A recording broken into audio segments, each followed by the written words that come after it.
Hola y bienvenidos a nuestro estudio sobre la salvación. Esta será nuestra lección número 4, titulada Los atributos de Dios. Y en la última lección en nuestro libro de salvación nos detuvimos en el segundo párrafo de la parte superior de la página 4.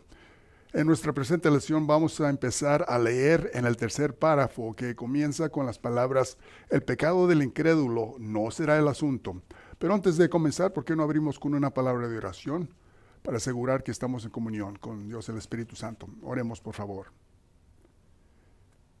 Padre, venimos pidiéndote que nos perdones cualquier pecado que pueda tenernos fuera de comunión contigo si es necesario, porque a pesar de que somos hijos nacidos nuevos y tenemos un destino al cielo, todavía poseemos nuestra naturaleza humana pecaminosa original. Como resultado, todavía tenemos una tendencia a pecar, lo que obstaculiza nuestro avance espiritual y la razón por la que nos has proporcionado el procedimiento de confesión de 1 Juan 1:9. Por lo tanto, estamos agradecidos no solo por nuestra salvación, sino por las provisiones que necesitamos para avanzar en nuestra vida espiritual a la madurez. Energía nuestra mente a través de la llenura de Dios el Espíritu Santo para que podamos avanzar como resultado de nuestra lección de hoy. Porque pedimos todas estas cosas en el nombre de nuestro Señor y Salvador Jesucristo. Amén. Entonces, por favor, vayan a la página 4 de sus libros de salvación y vamos a empezar nuestra presente lección allí. Vamos a terminar de leer el resto de esta sección y comenzar la siguiente sección, que se titula La razón por qué Cristo es la única manera, en la página 5. El resto de la sección en la página 4 será básicamente una revisión de lo que hemos estudiado en nuestra última lección, si recuerdan, que era sobre el juicio del trono blanco. Si alguien no recuerda la última lección, pueden regresar y escuchar esta lección de nuevo, desde que ya ha sido grabada. Y esta es la ventaja de tener estas lecciones grabadas, para que podamos estudiar estas lecciones todas las veces que queramos, hasta que no se nos olvide. Vamos a terminar de leer nuestra sección en la página 4 como revisión. Una vez más, a partir del párrafo de la mitad de la página, que comienza con las palabras: el pecado del incrédulo no será el asunto. Recuerden que aquí se sigue hablando del incrédulo que rechaza a Jesucristo como su Salvador personal y termina de pie antes del Señor en el juicio del trono blanco para ser condenado al lago de fuego. Leamos en la mitad de la página 4 que dice en sus libros de salvación, empezando con las palabras: el pecado del incrédulo. Entonces empecemos allí, por favor. El pecado del incrédulo no será el asunto, porque el juicio de nuestros pecados se ha vertido ya afuera en Jesucristo en la cruz, de acuerdo de 1 Juan capítulo 2, versículo 2. Como es el caso, Dios es santo y solo puede aceptar la rectitud divina, que es perfecta. Esa rectitud divina es lo que el Señor Jesucristo proporciona cuando nosotros aceptamos su trabajo de salvación por fe. Cuando el incrédulo rechaza a Cristo, pone su propia imperfecta rectitud humana ante un Dios sagrado, en vez de la rectitud divina y perfecta de Cristo, que Cristo proporciona. Como resultado, la santidad de Dios no tiene ninguna alternativa más que rechazar la rectitud imperfecta del incrédulo y los condena al lago del fuego, donde ellos vivirán para siempre en terrible, indescriptible sufrimiento desesperado. Acuerdo de Apocalipsis capítulo 20, versículo 15. Estudiaremos más la santidad de Dios un poco más en la siguiente sección de este estudio. Seamos claros, Dios no obtiene placer a condenar a nadie al infierno, y Él desea que todos seamos salvados y vénganos al conocimiento de la verdad. Acuerdo de 1 Timoteo capítulo 2, versículo 4. El Señor ha permitido que todos tengan el derecho para escoger por su propia voluntad, para o contra, el regalo de la salvación que Él ha proporcionado por Jesucristo. Últimamente, es el incrédulo el que rechaza el regalo libre de Dios, de la salvación por Jesucristo, a quien elige ser mandado al infierno, porque esa es la consecuencia de rechazar a Cristo. El Señor honora dolorosamente y simplemente la decisión del incrédulo cuando él o ella rechazan el regalo de Dios de la salvación por Jesucristo. Así que, hablando esencialmente, la persona que expresa que Dios es amor y no manda al infierno a nadie, en verdad es correcto. La decisión de gastar la eternidad en el lago de fuego se hace no por Dios, pero por la persona que ha decidido rechazar el obsequio de Dios de la salvación en Jesucristo. Así que es importante que aprendamos acerca de cómo evitar ir al infierno. El futuro de uno dependerá de esta decisión. Entonces paremos aquí un momento para poder decir unas palabras. Entonces, espero que todos que han estado escuchando estas lecciones estén empezando a darse cuenta de la importancia de su futuro eterno. El asunto es que creer en la obra salvadora de Jesucristo para nuestra salvación nos da un futuro en unión con Dios para siempre en el cielo. Sin embargo, rechazando esa misma obra salvadora de Jesucristo para nuestra salvación nos dará un futuro separado de Dios para siempre en el lago de fuego.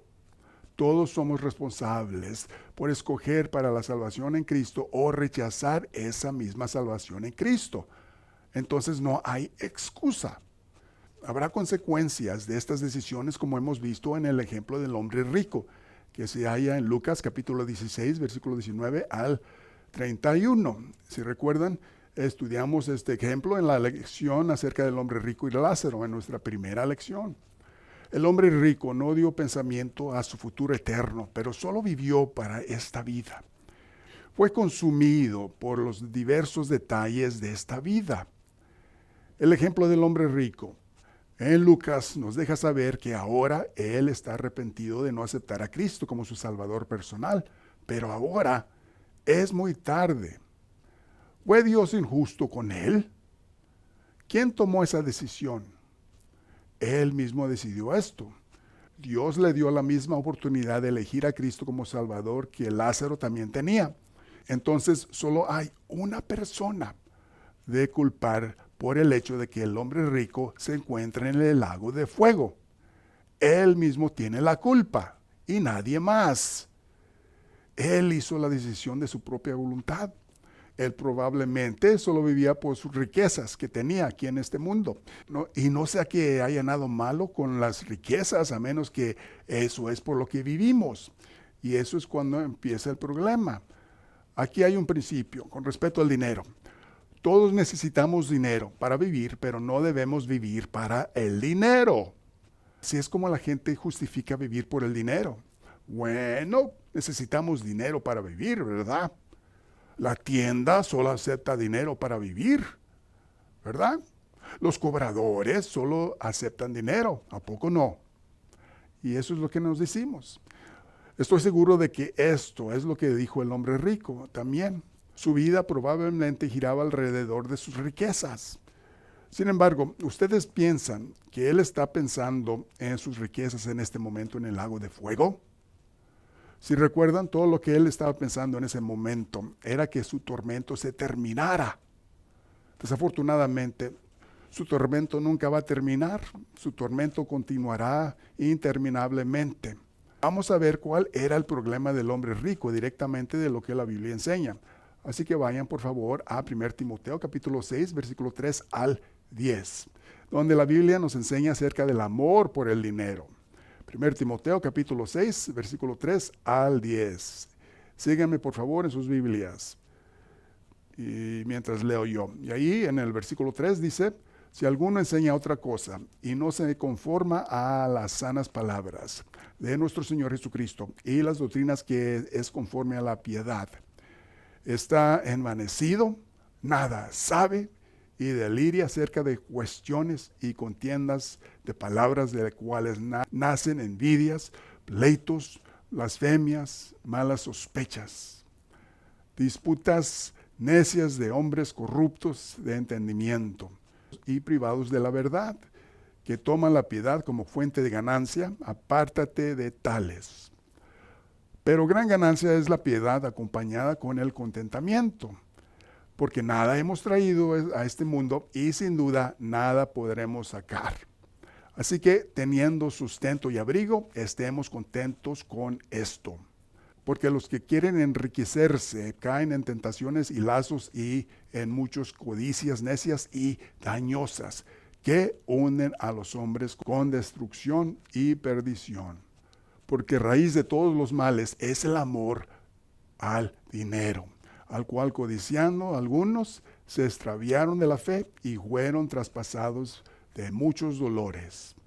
Una vez más, esto se halla en 1 Timoteo capítulo 6, versículo 3 al 10. Aquí, Pablo está enseñando acerca de la codicia en contraste con el contentamiento o la alegría.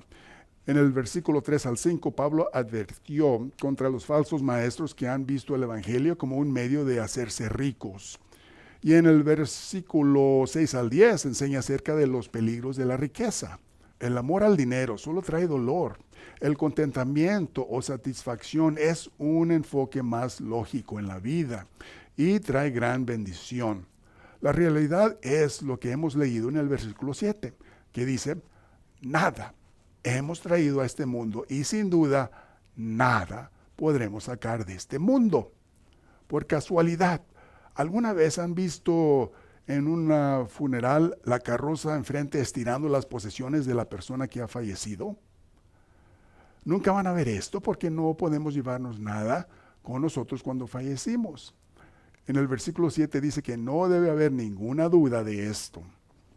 Nos engañamos a nadie más que nosotros mismos, igualito como hizo el hombre rico, que lo está lamentando ahorita mismo en el lago de fuego. Él cayó en codicias necias y dañosas del versículo 9. ¿No creen? Claro que sí. La única posesión que podemos llevarnos en nuestro viaje al cielo es espiritual. Y eso es solo la palabra de Dios que está almacenada en nuestras almas. Noten en el versículo 10 que dice que el amor por el dinero es la raíz de todos los males. Pero el problema no es con el dinero en sí mismo. El problema es el amor por el dinero. Y ese es el punto que debemos recordar. En el momento que empezamos a amar al dinero, es cuando ese dinero se convierte en nuestro amo. El dinero es un servicio útil, pero un amo muy cruel. Una vez más, el principio que debemos recordar es que necesitamos el dinero para vivir, pero no debemos vivir para el dinero. Pues bien, dicho esto, empecemos la siguiente sección de nuestro libro titulado La razón por qué Cristo es la única manera, en la página 5. Así que por favor, vuelvan a sus libros y veamos qué más podemos aprender acerca de por qué Cristo es la única manera de ser salvados. Página 5 en nuestra nueva sección. Leamos. Sin duda, todos nosotros hemos oído una vez u otra acerca de Jesucristo y cómo Él murió para los pecados del mundo. Desgraciadamente, no todos entendemos completamente todos los detalles implicados en el tema de la salvación y por qué Jesucristo es la única manera de ser salvado. Para entender mejor esto, vamos a examinar la esencia de una persona y la esencia de Dios. La esencia de una persona es lo que compone esa persona y consiste de todos los atributos de esa persona. La esencia de Dios es consistida de 10 atributos, 8 dentro de lo que se puede referirse como su caja de esencia, con 2 atributos restantes que se conocen como su santidad y protegen la caja de esencia de Dios. La santidad de Dios consiste de sus 2 atributos conocidos como su perfecta rectitud y su perfecta justicia. Detengámonos aquí por un momento, por favor.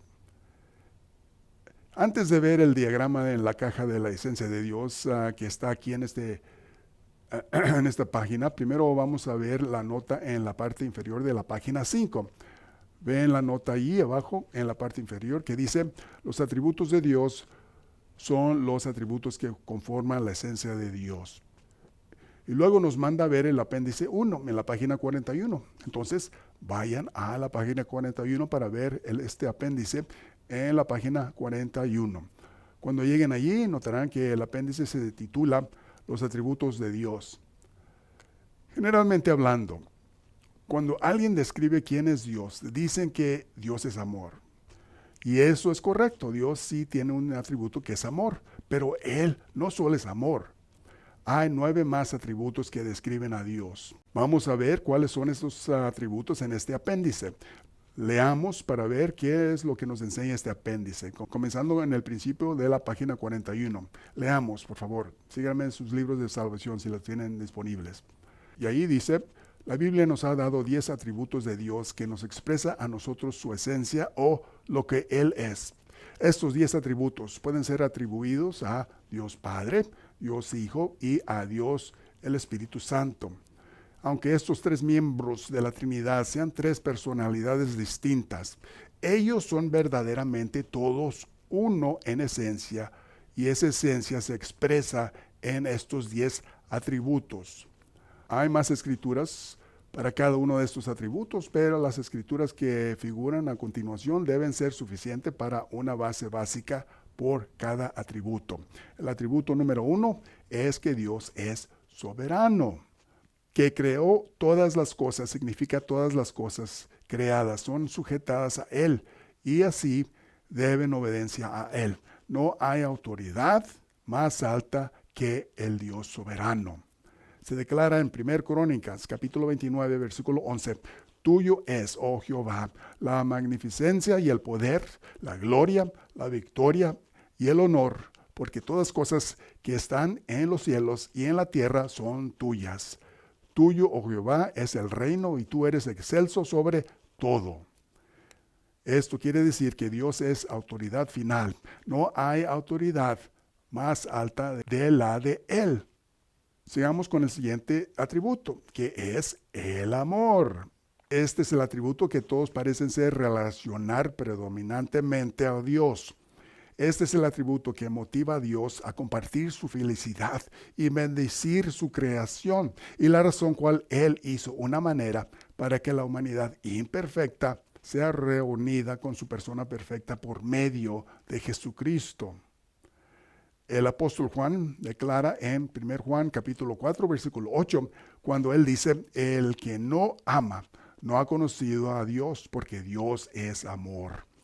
Dios nos amó tanto que Él nos dio la salvación a través de su propio Hijo, para que pudiéramos estar unidos con Él para siempre.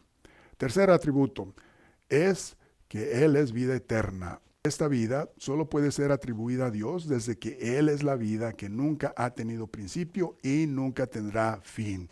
Aunque ángeles hayan existido por diferentes edades, había un tiempo que ellos no existieron, así que ellos tuvieron un principio. Esto no se aplica a Dios desde que Isaías capítulo 9, versículo 6 declara que Él es Dios fuerte, Padre eterno, príncipe de paz. Y la vida eterna es la fuerza vital de Dios.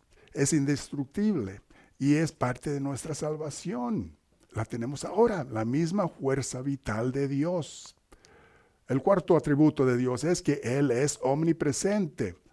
Por este atributo nosotros podemos saber que Dios está personalmente presente por todas partes. Esto significa que Dios en su totalidad está en cada lugar y siempre por todas partes. El escritor de Salmos, capítulo 139, versículos 7 y 8, dice, ¿a dónde me iré de tu espíritu? ¿Y a dónde huiré de tu presencia? Si subiera a los cielos, ahí estás tú. Y si en el Seol hiciera mi estrado, he aquí, ahí estás. El quinto atributo es que Él es omnisciente. Este atributo expresa que Dios tiene todo conocimiento, significando que no hay necesidad para Él que aprenda nada, desde que Él sabe todas las cosas, si es el pasado, el presente o el futuro. No importa, Él las sabe. Somos dichos en Hechos capítulo 15, versículo 18, que dice el Señor que hace conocer todo esto desde tiempos antiguos. Dios conoce todos los datos sobre todo, por eso sus decisiones siempre son perfectas. El sexto atributo de Dios es que Él es omnipotente. Este es el atributo de Dios que nos enseña que Dios tiene todo poder, y es este poder que cambiará nuestro cuerpo semejante al cuerpo glorioso del Señor.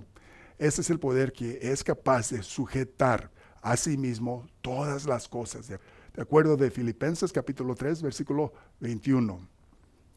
Nada se puede comparar con el poder de Dios. Esto significa que Dios creó el universo con una palabra de su boca. Y también puede cancelar ese mismo universo con una palabra de su boca. Eso es poder. Séptimo atributo de Dios es que Él es inmutable. Nadie o nada que ha sido creado puede reclamar que es inmutable. Todavía Dios es inmutable, que significa que Él no puede cambiar. Es por eso que Malaquías capítulo 3 versículo 6 declara, porque yo Jehová no cambio. Esto también se declara de Jesucristo en Hebreos capítulo 13 versículo 8. El que conoce todas las cosas nunca necesita cambiar nada de lo que hace, porque todo lo que hace es perfecto y completo. El atributo número 8 es veracidad. En su veracidad, Dios no puede expresar nada más que lo que es verdad y es incapaz de mentir.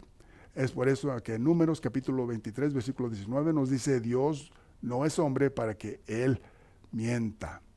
Por lo tanto, lo que Dios nos ha dejado en su palabra es la verdad completamente perfecta. Atributo número 9, rectitud perfecta. Dios está sin pecado y Él es el único supremo bueno que puede ser encontrado, así que perfectamente recto. Es por eso que Salmos capítulo 50 versículo 6 se expresa diciendo, los cielos declaran su justicia o rectitud perfecta, porque Dios es el juez. Él es incapaz de pecar y ya que Él es y siempre será perfectamente recto. Y el último atributo de Dios es que Él es justicia perfecta. Siendo perfectamente justo, Dios puede hacer lo que el finito hombre nunca puede alcanzar, y eso es que siempre puede hacer perfectas y justas decisiones. Es por esto que, a base a lo que Cristo hace a favor de nosotros, 1 Juan capítulo 1, versículo 9 dice que si confesamos nuestros pecados, Él es fiel y justo para perdonar nuestros pecados y limpiarnos de toda maldad. Dios nunca puede hacer un mal juicio en relación a la creación. Todos sus juicios son perfectos y justos. Entonces, estos 10 atributos es como Dios se puede describir. En otras palabras, si tuvieras que describir quién es Dios, lo harías con estos 10 atributos. Dios no solo es amor perfecto, sí que también se consiste de 9 más atributos. Él es soberano, Él es vida eterna, Él es omnipotente, Él es omnipresente, Él es omnisciente, es inmutable, veracidad, como también perfectamente recto y perfectamente justicia. Ahora que hemos visto los atributos de Dios, vamos a volver atrás y mirar la caja de la esencia de Dios en la página 5. Así que vayan otra vez a la página 5 y vamos a ver que su virtud perfecta y su justicia perfecta se encuentran fuera de la caja. ¿Y por qué es eso? Bueno, este diagrama es para ilustrar que Dios no puede comprometer ninguno de sus atributos. En otras palabras, Dios es amor y Él quiere que estemos unidos con Él para siempre, ¿verdad? Pero Él también es perfectamente recto, el cual significa que Él es totalmente libre de pecado. Nosotros, por lo contrario, tenemos pecado y no podemos unirnos con Él en nuestra condición imperfecta de pecado. Esto sería como tratar de unir la oscuridad con la luz. Las dos no pueden coexistir, ya sea que la oscuridad consuma a la luz o la luz consuma a la oscuridad. Así pues, un Dios perfecto no puede coexistir con el hombre imperfecto. ¿Pero por qué? Porque la rectitud perfecta de Dios sería comprometida. Permíteme hacerles una pregunta. Si Dios perfecto se uniría con un hombre imperfecto, ¿qué pasaría? Bueno, Él no sería perfecto por el hecho de que Él ha sido unido ahora con un ser imperfecto. Por eso es que Él tuvo que hacer una manera para que nosotros llegáramos a ser perfectos como Él. Y esa manera perfecta es por Jesucristo como nuestro Salvador personal.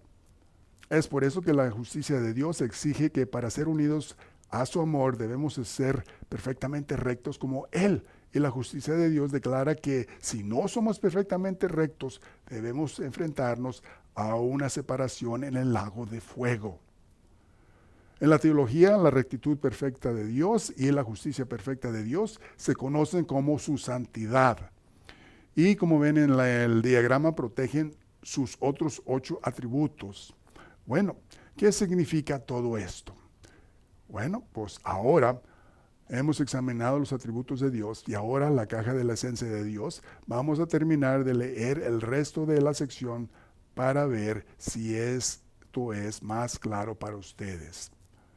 Sigamos leyendo en el párrafo que sigue después del diagrama en la página 5, que comienza con las palabras para entender más la santidad de Dios. Leamos por favor, donde comienza esto en la página 5. Para entender más la santidad de Dios, consideremos la rectitud perfecta de Dios como su atributo legislativo y su justicia perfecta como su atributo judicial. La rama legislativa de cualquier gobierno en el mundo es la rama de ese gobierno que compone las leyes de esa nación que gobierna. En otras palabras, es el grupo de individuos de ese gobierno particular que están en cargo de hacer las leyes. La rama judicial de ese gobierno es el grupo de individuos que están en cargo de imponer las leyes que son creadas por la rama legislativa. Por lo tanto, para que la humanidad gane acceso al amor de Dios, la santidad de Dios se tiene que satisfacer primero. El atributo legislativo de Dios, conocido como su rectitud perfecta, declara que para que la humanidad imperfecta sea unida con un Dios perfecto, ellos primero tienen que ser tan perfectos como Dios es perfecto, porque Dios no puede ser unido con la imperfección. Para ser capaces acercarnos al trono de Dios mientras vivo y vivir ante su trono después de la muerte física, la humanidad debe ser tan justo como Él es justo. Para que la humanidad imperfecta tenga acceso a Dios mientras en un estado de imperfección, significaría que ese Dios dejaría de ser perfecto y no sería calificado para ser Dios. La rectitud perfecta de Dios declara que nosotros, como pecadores imperfectos, venimos corto de satisfacer a su perfecta rectitud, de acuerdo de Romanos capítulo 3, versículo 23. Porque nosotros no poseemos una rectitud perfecta que está al nivel de Dios. El atributo judicial de Dios, de la justicia perfecta, se requiere a ejecutar la pena por nuestro pecado. Esa pena no solo es la muerte física, pero muerte en el lago de fuego, después de que nosotros morimos físicamente. Dios nos tuvo que reconciliar a nosotros, los pecadores imperfectos, al nivel de su santidad perfecta, que otra vez se consiste de su rectitud y justicia perfecta. Porque Dios no puede llegar a ser imperfecto como nosotros. Él diseñó un plan que nos declara perfecto como Él. Un plan que podemos aceptar libremente o podemos rechazar. Es por esta razón que el Señor y Salvador Jesucristo tuvo que morir en la cruz como nuestro sustituto por nosotros. Como nuestro sustituto, el Señor Jesucristo tomó nuestra pena de muerte que la santidad de Dios demandó por el pecado. Él tomó también nuestra rectitud imperfecta en Él mismo y proporcionó a nosotros la única rectitud perfecta que es aceptable en frente de la santidad de Dios. Solamente la rectitud perfecta de Jesucristo es aceptable ante la santidad de Dios. Y es esta rectitud perfecta de Jesucristo que es acreditada a nosotros cuando la aceptamos por fe y por fe solamente. En nuestro estudio de la salvación debemos tener en cuenta 3 conceptos bíblicos establecidos y logrados por medio de Jesucristo. Estos conceptos bíblicos alcanzados por Jesucristo incluyen la redención, la reconciliación y la propiciación. Bueno, esto concluye la sección particular acerca de por qué Cristo es el único camino. Sé que esto es un poco complicado, pero tratando de entender un Dios perfecto e infinito con nuestra limitada mente humana puede ser un poco difícil, ¿verdad? Es por esto que es tan importante estar bajo el poder de Dios el Espíritu Santo. Si no, no vamos a tener la capacidad de comprender las cosas profundas que la Biblia enseña. Si somos ignorantes de lo que la Biblia enseña, vamos a tener todo tipo de falsos conceptos sobre quién es Dios y sobre el cielo y cómo llegar allí. Vamos a ser como el hombre rico, de Lucas capítulo 16, versículo 19 al 31. En su ignorancia, él tenía todos esos falsos conceptos que tienen muchas personas hoy en día acerca de Dios y cómo llegar al cielo. Todos conceptos incorrectos, como tales conceptos incorrectos como tener una creencia general en Dios, te lleva al cielo. Decimos cosas como, bueno, yo creo en Dios, así que Él no me va a mandar al infierno. Yo voy a ir al cielo porque yo creo en Él. Pero esto es una creencia general en Dios. ¿Sabían que en la epístola de Santiago nos enseña que en Santiago capítulo 2 versículo 19 que los demonios también creen en Dios y tiemblan? Entonces esto no es un gran logro de nuestra parte si los demonios también pueden hacerlo, ¿verdad? Y también Satanás cree en Dios y él va a estar en el lago de fuego. Así que una creencia general en Dios no te lleva al cielo, ¿verdad? Si no, Satanás y sus demonios estarán allí. Solo la fe en la obra sacrificial de Jesucristo en la cruz nos lleva al cielo. Y vamos a seguir aprendiendo sobre esta gran salvación en la próxima lección, cuando vamos a estudiar la redención, la reconciliación y la propiciación. Pero por ahora, ¿por qué no cerramos con una palabra de oración para terminar nuestra lección de hoy? Oremos, por favor. Gracias, Señor, por este tiempo que nos has dado para aprender más de ti y de tu plan para nuestras vidas. Si alguien está escuchando ahorita mismo y nunca ha aceptado a Jesucristo como su Salvador personal, tú eres libre de hacerlo ahora mismo. Puedes decirle a Dios el Padre que ahora entiendes que la salvación perfecta a través de Jesucristo es un regalo gratuito que ahora está disponible para cualquiera que lo acepte por fe y fe solamente. Nada más, nada menos. Efesios capítulo 2, versículo 8 y 9 declara que por gracia sois salvos por medio de la fe, y esto no de vosotros, pues es un don de Dios, no por obras para que nadie se glorie. Esto no es de nosotros mismos, sino a través de la rectitud perfecta que Jesucristo llevó a cabo en la cruz para nuestro beneficio. Pablo, en Hechos capítulo 16, versículo 31, declaró al carcelero la única manera de ser salvo, cuando él le dijo, cree en el Señor Jesucristo y serás salvo. Nada más, nada menos. Fe en el hombre de Dios que es y la obra de salvación que llevó a cabo en la cruz. Es en este instante que la Biblia te garantiza un destino eterno al cielo, cuando no habrá más muerte, no más dolor, no más tristeza, ya que la vieja orden de cosas habrá pasado. Acuerdo de Apocalipsis capítulo 21, versículo 4. Padre, ayúdanos a meditar sobre lo que hemos estudiado hoy para que podamos fortalecer nuestra fe en ti y nuestra anticipación de nuestro gran futuro unido contigo en el cielo y con nuestro Señor y Salvador Jesucristo, porque pido todas estas cosas en su nombre. Amén. Bueno, gracias por estar en nuestra lección de hoy y nos vemos en nuestra próxima lección. Hasta luego. Adiós.